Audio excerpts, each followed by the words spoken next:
Судот не може, а да не нагласи дека дел од ова смислено сценарио се токму и високите полициски службеници.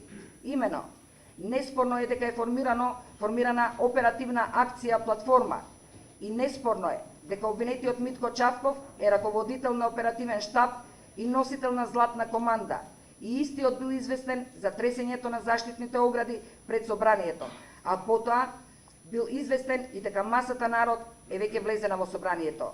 Меѓутоа, од повеќе сведоци произлегува дека обвинетиот Митко Чавков е известен за сето ова, но истиот не дава наредба за интервенција на полицијата. Такви наредби немаа дадено ниту обвинетиот Митко Пешов, началник на оддел за специјални полициски операции, ниту пак обвинетиот Душко Лазаров, началник на оддел за униформирана полиција, кој што во овие моменти се наоѓал во оперативниот штаб. Но затоа пак, согласно вештачењето на мобилен телефон од лицето Трајко Велјановски, јасно произлезе дека на ден 26.04.2017 година во 10:58-29 часот Никола Груевски препраќа порака од Митко Чавков кон Трајко Велјановски.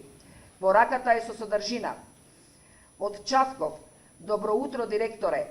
Да ве известам, во моментов добив информација од лојален колега албанец дека денес околу 13:30 часот се планира нешто од другава страна да се направи во собрание.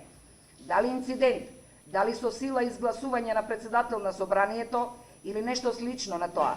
Во моментов немам нови поконкретни информации, освен ова.